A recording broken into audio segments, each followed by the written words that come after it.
अच्छा जी, तो हम वापस आ गए हैं। स्क्रीन नजर आ रही है सबको और आवाज क्लियर आ रही है? जी सर। जी सर।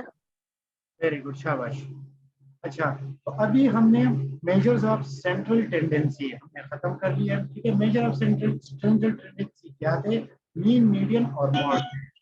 वो हमें वो हमें ये बता रहे थे कि इन वैल्यूज के अराउंड, इन मेजर्स के अराउंड हमारे पास जो गिवन डेटा है ये क्लस्टर हो रहा है, ये जमा हो रहा है। ठीक है, तो ये कहते हैं, इसलिए इसको कहते हैं measures of central tendency. Central दरमियान, टेंडेंसी मीन तसलसल।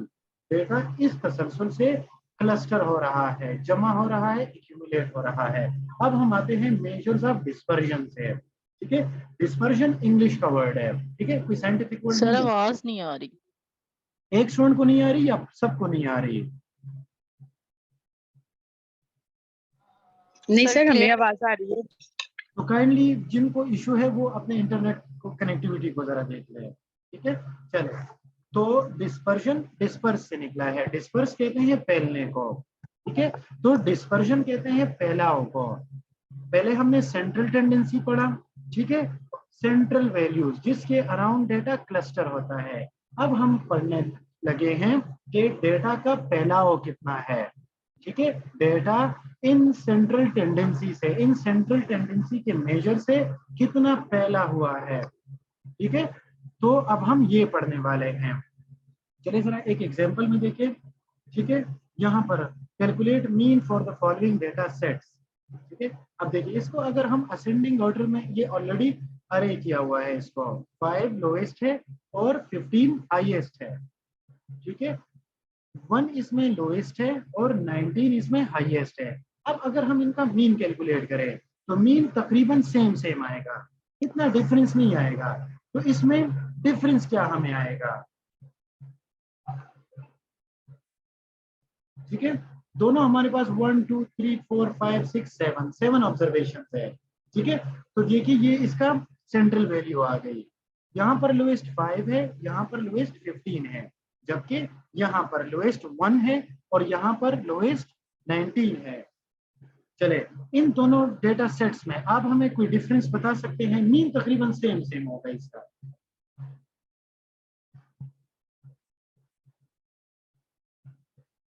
बताएं सर शाबाश। थर्ड सेम होगा। एक एक एक एक वक्त में एक स्टूडेंट, ताकि हमें जो कहें वो समझ आए। जी जी मैम। जी सर, इसका मीडियन सेम होगा। नहीं नहीं, डिफरेंस हमें बता देना, सेम नहीं बताएं, सिमिलरिटी नहीं बताए, डिफरेंस बताएं हमें। मीन भी सेम है इसका। ठीक है, और इसका क्या कहते हैं, मीन भी सेम है, इसका मीडियन भी सेम है और इसका मोड भी सेम है। कोई वैल्यू इसमें रिपीटेड नहीं है, सारी इसमें सेम सेम है। इसमें फर्क क्या है दोनों में? नेकेड आई से क्या फर्क नजर आ रहा है? देखिए 1 19 5 और 15 एक्सट्रीम वैल्यूज जो है। कोशिश करें, शाबाश।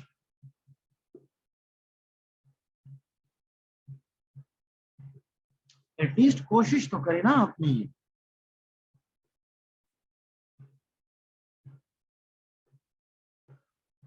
जी शाबाश, कोशिश करें, कोशिश करें,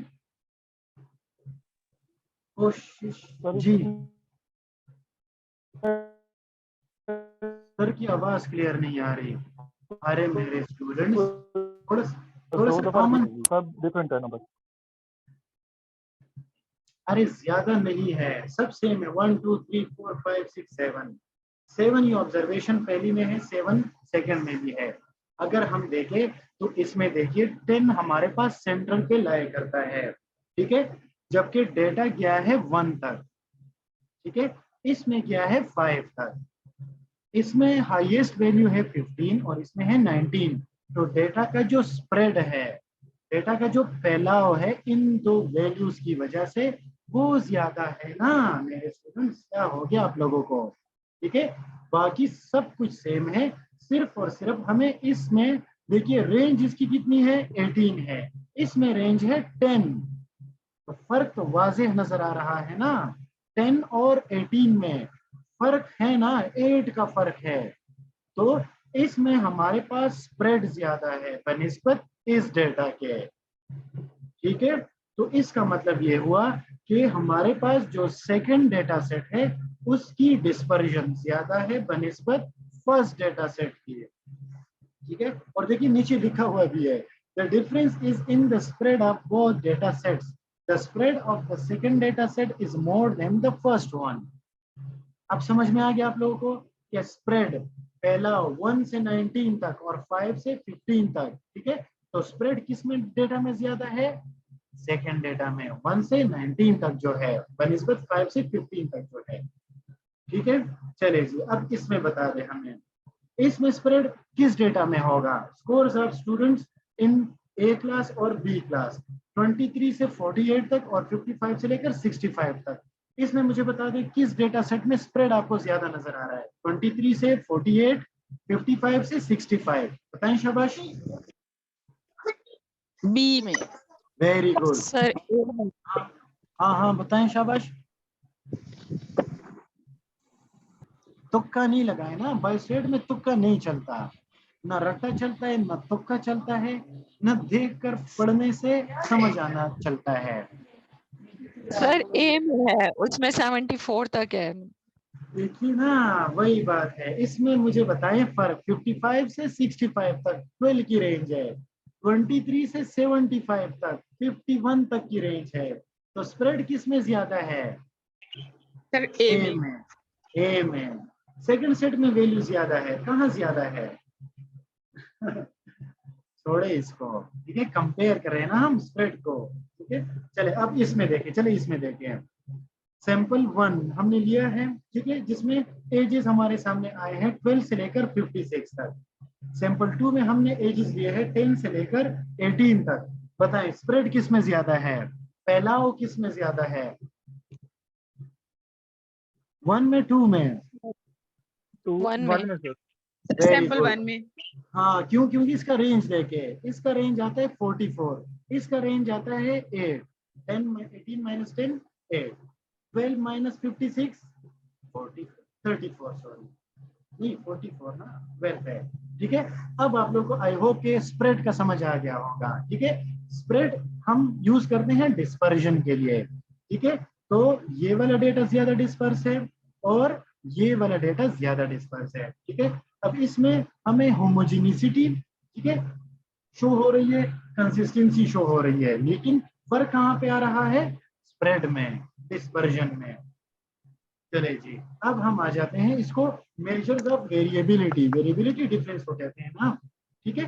तो इनको कहा जाता है मेजर्स ऑफ डिस्पर्जन या मेजर्स ऑफ वेरिएबिलिटी, ठीक है। हमारे पास 4 मेजर्स होते हैं जिनसे हम इस स्प्रेड को, इस वेरिएबिलिटी को, इस डिस्पर्जन को कैलकुलेट करते हैं। कौन कौन से, सबसे पहले range, next variance, next one is standard deviation, and the last one is the coefficient of variation CVR, ठीक है। तो 4 मेजर्स होते हैं, there are 4 measures of dispersion और variability और spread, that are range, the variance, the standard deviation and the coefficient of variation। ये चारों के चारों मेजर्स हमें ये कैलकुलेट करके बताएंगे कि मेरे सामने जो गिवन डेटा सेट है उसमें डिस्पर्जन कितनी है, उसका फैलाव कितना है, उसमें वेरिएबिलिटी चेंजेस कितनी है और उसका स्प्रेड कितना है। समझ में आ गया। कंपेयर करते हैं सेंट्रल टेंडेंसी से। सेंट्रल टेंडेंसी के 3 मेजर्स थे, मीन मीडियन मोड।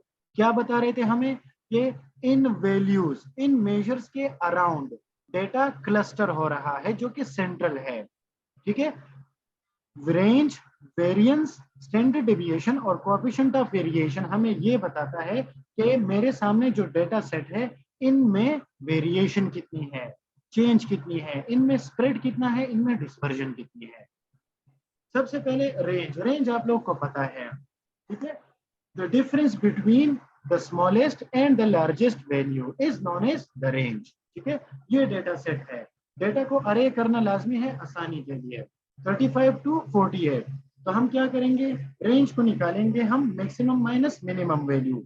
मैक्सिमम इसमें 48 है, मिनिमम इसमें 35 है, तो 48 माइनस 35 इज इक्वल टू 13। तो हम ये कह सकते हैं कि इस डेटा की रेंज 13 है। ठीक है, ये क्विक और इजी टू कंप्यूट होता है। मसला इसमें ये होता है, ठीक है, कि ये सिर्फ हमें एक्सट्रीम वैल्यूज बताता है, सबसे लोएस्ट और सबसे हाईएस्ट, दरमियान की जो वैल्यू ये रह जाती है। ये इसका ड्रॉबैक है। इसको ओवरकम करने के लिए सेकंड मेजर दरमियान मैदान में कूद पड़ता है, जिसे कहते हैं वेरिएंस। ठीक है, ये प्रेफर्ड मेजर है, ठीक है, बनिस्बत रेंज की। क्यों? क्योंकि इसमें हम गिवन डेटा सेट को कंपेयर करते हैं या कंप्यूट करते हैं उसके मीन से। तो ये हमें स्प्रेड बताता है, डिस्पर्जन बताता है, वेरिएशन बताता है उस डेटा के मीन के साथ। अब समझ में आ रही है?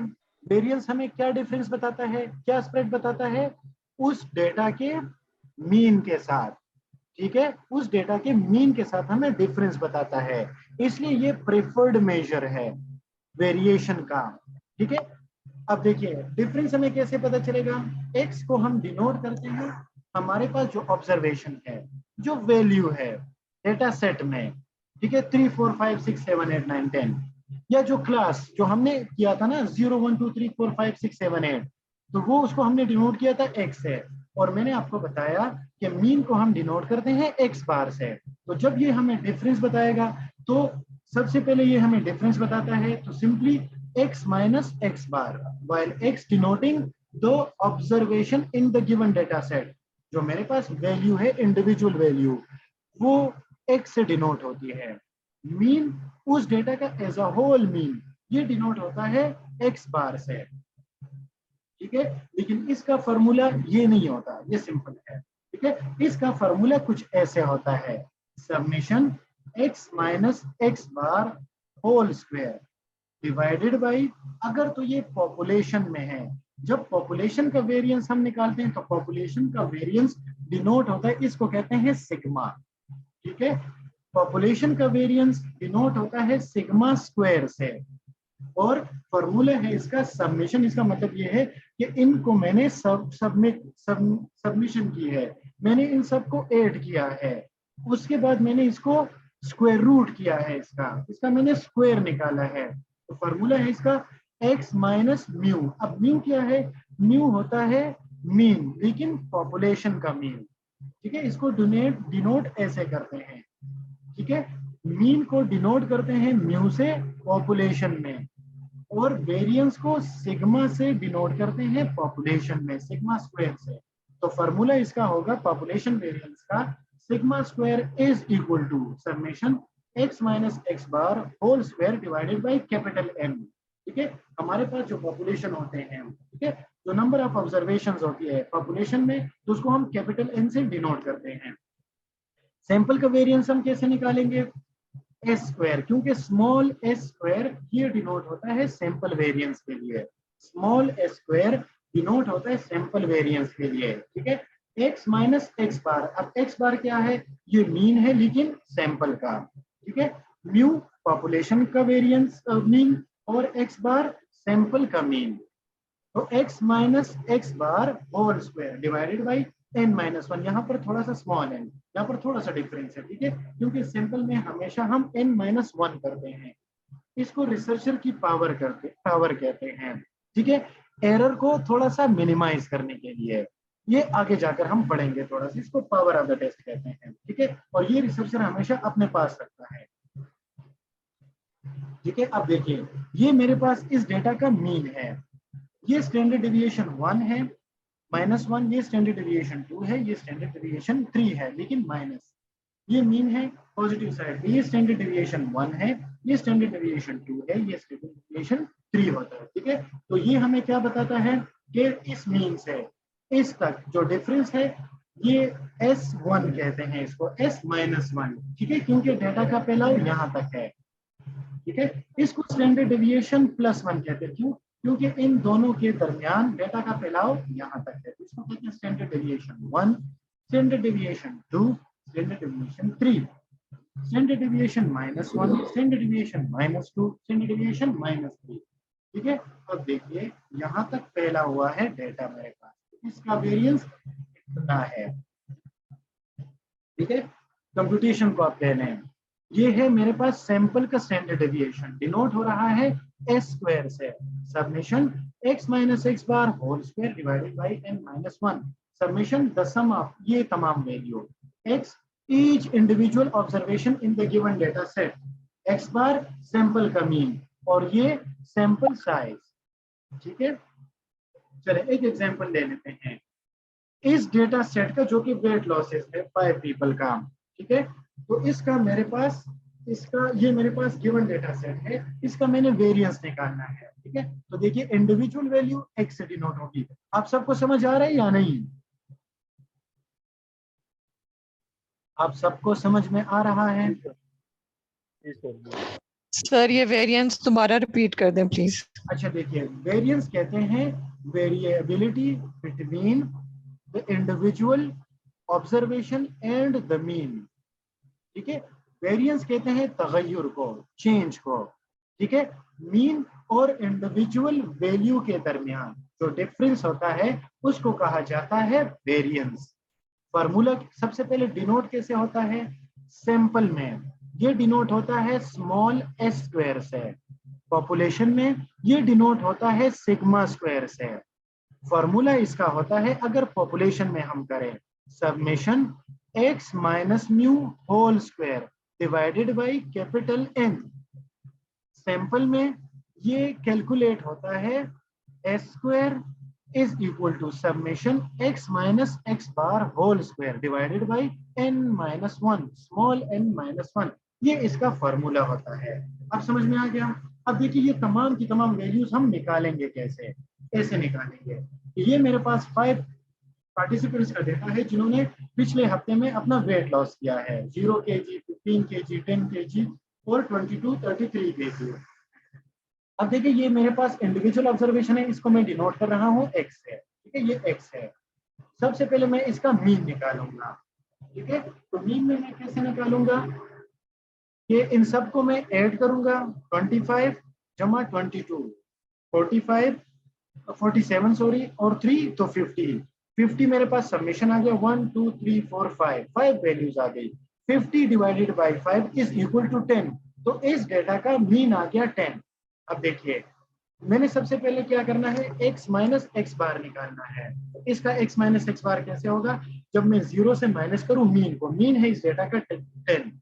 ठीक है, तो 10 माइनस 10 ये आ गया minus 10, 15 minus 10 5, 10 minus 10 is equal to 0, 22 minus 10 12 और 7 माइनस 10 माइनस 7। तो ये मेरे पास आ गया x माइनस एक्स बार। ठीक है, अब हम देखते हैं फॉर्मूले को। x माइनस एक्स बार तो आ गया, लेकिन हमने क्या करना है, इसको स्क्वायर करना है। ठीक है, तो इन दोनों को हम क्या करेंगे, इस इंडिविजुअल वैल्यू को हम स्क्वायर कर लेंगे। माइनस 10 को स्क्वायर करेंगे 100 आ जाएगा, माइनस निकल जाएगा, माइनस माइनस जब मल्टीप्लाई होते हैं तो प्लस बन जाते हैं। ठीक है, 5 को स्क्वायर करेंगे 25, 0 को स्क्वायर करेंगे 0, 12 को स्क्वायर करेंगे 144 और माइनस 7 को जब हम स्क्वायर करेंगे तो माइनस माइनस क्रॉस हो जाएंगे, प्लस हो जाएगा और 7 7 जा 49। ठीक है, अब देखिए ये मेरे पास x minus X bar square आ गया। फॉर्मूले में देखते हैं, यहाँ पर है summation x minus X bar whole square. इसका मतलब ये है कि x minus X bar whole square को मैंने जमा करना है तो जाकर ये बनेगा। ठीक है, तो इन तमाम वैल्यूज को मैं जमा करूंगा तो ये मेरे पास आ जाएगा summation x minus X bar whole square, जो कि आता है 318। फॉर्मूले पे आते हैं, divided by n minus one. ठीक है, n क्या है मेरे पास 5 है, माइनस 1 इज इक्वल टू 4, तो 318 माइनस 4, तो इस डेटा का वेरिएंस है 79.5 kg। समझ में आ गया? अब समझ में आ गया इसको कंप्यूट करना, कैलकुलेट करना? जी सर। अब एक और एग्जांपल ले लें, सिस्टोलिक। Yes, sir. हाँ चलिए, इन्होंने हमारे लिए अच्छा काम किया है। आप लोगों ने 1 2 3 4 5 6 7 8 पेशेंट का आपके सामने सिस्टोलिक ब्लड प्रेशर आया है, तो इंडिविजुअल वैल्यू x होगी। ठीक है, इसका इन्होंने ऑलरेडी मीन निकाला हुआ है जो कि 148 है, तो इंडिविजुअल वैल्यू x आपके पास ये आ गई। ठीक है, x माइनस एक्स बार आप लोगों ने निकाल दिया, इस वैल्यू को आपने 148 0.3 से माइनस कर लिया, तो x माइनस एक्स बार आ गया इसका माइनस 18.3, इसको आपने माइनस 148.3 से किया, माइनस किया तो माइनस 10.3 आ गया और ये वैल्यूज आ गई। ये आपके पास आ गया x माइनस एक्स बार। अब इसको आप लोगों ने स्क्वायर करना है, तो ये आ जाएगा x minus X bar square. Square किया ये वैल्यू, स्क्वायर किया ये वैल्यू। अब हमारे पास फॉर्मूले में है सबमिशन, इसका मतलब ये है कि इन सबको मैंने ऐड करना है, ठीक है। तो जब हमने इसको ऐड किया तो ये आ गया 3659.3, ठीक है टोटल। अब मैंने इसको डिवाइड करना है n-1 से, 1 2 3 4 5 6 7, ठीक है 1 2 3 4 5 6 7, ठीक है 7 ऑब्जर्वेशन है। 7 माइनस 1 इज इक्वल टू 6, ये इन्होंने 5 दिया है, गलत दिया है, ठीक है ये 6 आएगा। तो जब हम इस वैल्यू को डिवाइड करेंगे 6 से तो ये आ जाएगा इसका आंसर, और हम ये कहेंगे कि इस डेटा सेट का, ठीक है एवरेज जो सिस्टोलिक ब्लड प्रेशर है इनका वेरिएंस है 731.9। समझ में आ गया आप लोगों को? वेरिएंस समझ में आ गया कैलकुलेट करना?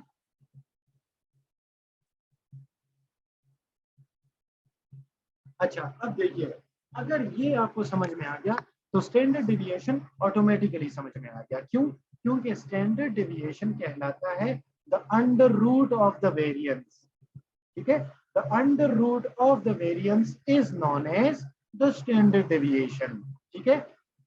हमने क्या किया, जब इस पूरे के पूरे वेरिएंस को जब हम अंडर रूट करते हैं उससे हम स्क्वायर निकाल लेते हैं, तो ये बन जाता है उसका स्टैंडर्ड डेविएशन, ठीक है। इसका मतलब ये हुआ कि हमारे पास अगर वेरिएंस है 9 का जो कि इस मीन से बहुत ज्यादा है, तो इसका स्टैंडर्ड डेविएशन क्या होगा? जब 9 को मैं अंडर रूट करता हूं तो ये 3 होता है। अब 3 नजदीक आ गया, ठीक है। मेरे पास वैल्यू है फॉर एग्जांपल 144 डिफरेंस है मीन में और वेरिएंस में, क्योंकि वेरिएंस है 144 का, ठीक है। इसको मैं अंडर रूट करूंगा, स्टैंडर्ड डेविएशन आ जाएगा। तो 144 को जब मैं अंडर रूट करता हूं तो ये आ जाता है 12, तो 12 ज्यादा नजदीक है, इसलिए हमारे पास गोल्ड स्टैंडर्ड होता है स्टैंडर्ड डेविएशन, इसलिए तो इसको स्टैंडर्ड कहते हैं ना। तो simply the under root of the variance is known as the standard deviation. इसकी सिंबल क्या होंगे? देखिए पॉपुलेशन में वेरिएंस था सिग्मा स्क्वायर से, ये चूंकि इसका अंडर रूट है तो ये डिनोट होगा सिग्मा से, ठीक है। पॉपुलेशन में इसका फॉर्मूला ये था समेशन x माइनस म्यू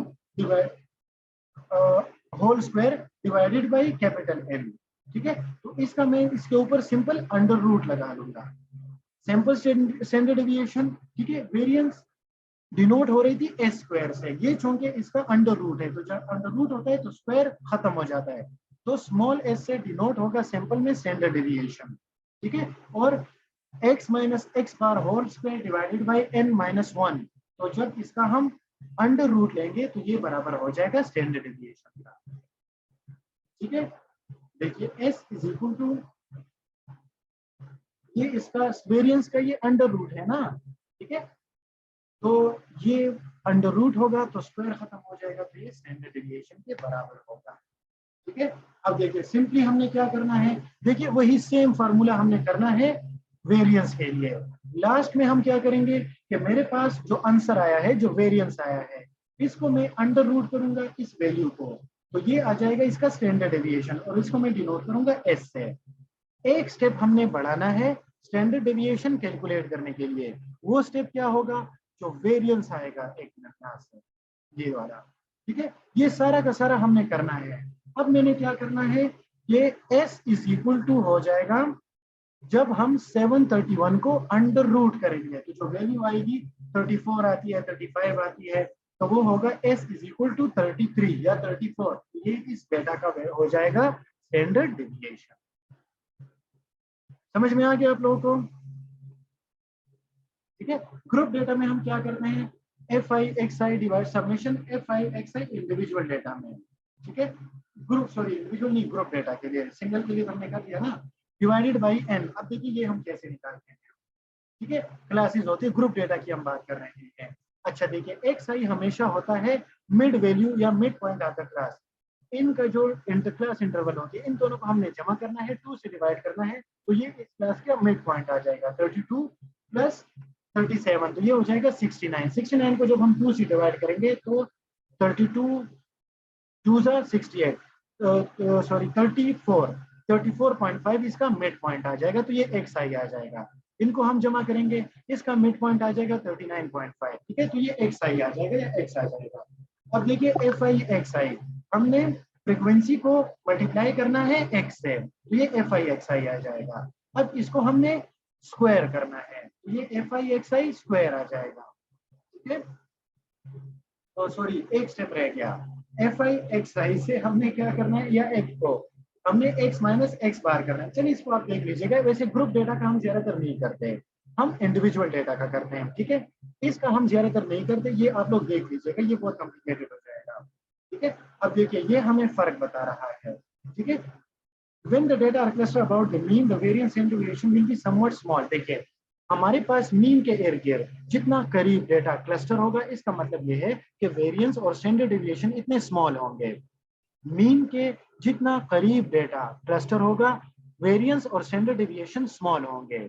वही बात है ना, जब किसी डेटा का वेरिएंस है 3 या 9 और उसका स्टैंडर्ड डेविएशन है 3, दूसरे डेटा का वेरिएंस है 144 और स्टैंडर्ड डेविएशन है 12, ठीक है, तो डेटा पहले वाले में मीन के ज्यादा करीब है ना, इसलिए तो वेरिएंस और स्टैंडर्ड डेविएशन उसके कम है, ठीक है। तो स्टैंडर्ड डेविएशन और वेरिएंस जितना कम होता है, ठीक है, उतना डेटा मीन के ज्यादा करीब क्लस्टर होता है, ठीक है। बनिस्बत इसके इसमें ज्यादा हमें स्प्रेड नजर आ रहा है और इसमें हमें वेरिएंस और स्टैंडर्ड डेविएशन भी ज्यादा नजर आ रहा है, ठीक है।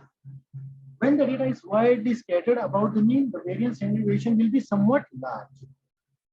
अच्छा, अब लास्ट है हमारे पास कोएफिशिएंट ऑफ वेरिएशन। बस इसको समझने की कोशिश करें, 5 मिनट में करते हैं इसको आसानी से।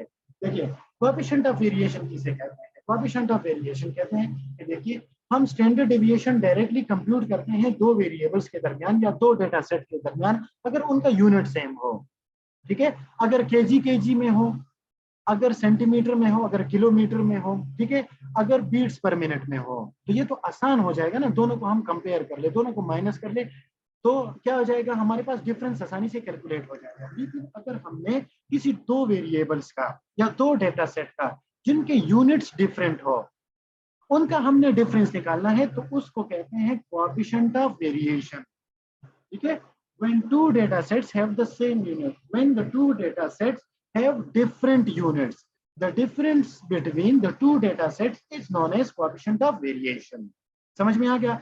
जब दो डेटा सेट के यूनिट्स डिफरेंट हो, ठीक है, और उनका डिफरेंस हम कैलकुलेट करें, तो उसको कहते हैं कोएफिशिएंट ऑफ वेरिएशन, ठीक है। If we want to compute the standard deviation of two variables whose units are different, then what? Then we calculate coefficient of variation। Formula इसका क्या होता है? इंतहाई आसान, उस डेटा सेट का standard deviation divided by mean, और इसको हम हमेशा परसेंटेज में करते हैं। तो उस गिवन डेटा सेट का जिनका दो हम कंपेयर कर रहे हैं, क्यों? क्योंकि स्टैंडर्ड डेविएशन और मीन इनका हमेशा एक यूनिट होता है, ठीक है। तो डेटा सेट 1 का standard deviation divided by mean multiply by 100, और जो CBR जो सेकंड डेटा सेट है उसका standard deviation 2 divided by mean 2 into 100, तो इससे हमें कोएफिशिएंट ऑफ वेरिएशन मिल जाता है, ठीक है। फॉर एग्जांपल देखें, the mean number of parking tickets issued in a neighbourhood over 4 month period was 9। इसका मतलब ये है कि मीन इसमें है 90, स्टैंडर्ड डेविएशन है इसका 5, ठीक है। अब क्या है ये 90, ये हमारे पास वैल्यूज है, ठीक है, ये नंबर है क्योंकि टिकट्स के नंबर है ना। जबकि दूसरा क्या है, the average revenue generated from these tickets was $5,400। अब यहाँ पर डॉलर है, यहाँ पर मनी है, रेवेन्यू है, ठीक है, और स्टैंडर्ड डेविएशन है इनका। अब यहाँ पर नंबर है, यहाँ पर मेरे पास डॉलर है, करेंसी है, वैल्यू है, मनी है, यूनिट्स चेंज हो गए ना, नंबर ऑफ टिकट्स और रेवेन्यू जनरेटेड। तो हम सबसे पहले क्या करेंगे, इसके मीन को हम डिवाइड, या इसकी स्टैंडर्ड डेविएशन को डिवाइड करेंगे उसके मीन से, मल्टीप्लाई करेंगे 100 से, और इसके स्टैंडर्ड डेविएशन को हम डिवाइड करेंगे उसके मीन से, ठीक है, और मल्टीप्लाई करेंगे 100 से। सिंपल। 5 इसका स्टैंडर्ड डेविएशन था, ठीक है, यहाँ पर standard deviation divided by mean multiply by 100, ठीक है। तो 5 इसका नंबर ऑफ टिकट का स्टैंडर्ड डिविएशन कितना था 5 डिवाइडेड बाय 90 जो कि मीन था मल्टीप्लाई बाय 100 5.56% इसका कोएफिशिएंट ऑफ वेरिएशन आ गया। इसका हमारे पास स्टैंडर्ड डिविएशन कितना था 775, मीन कितना था 5400, 100 से मल्टीप्लाई किया 14.35%। अब देखिए इसको हमने इसका ज्यादा सीवीआर निकला है, coefficient of variation since the CVR is larger for the revenues there is more variability in the recorded revenues than in the number of tickets। इसमें वेरिएबिलिटी ज्यादा है बनिस्बत डेटा सेट 1 के, ठीक है। पॉपुलेशन के लिए करेंगे तो पॉपुलेशन में हम स्टैंडर्ड डेविएशन डिनोट करते हैं हम सिग्मा से, मीन हम डिनोट करते हैं म्यू से, ठीक है। तो sigma divided by mu multiply by 100%।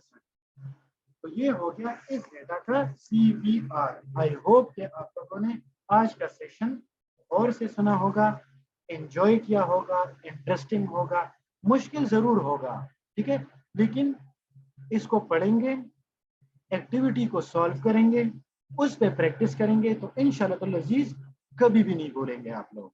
मैं रिकॉर्डिंग स्टॉप कर लेता हूँ।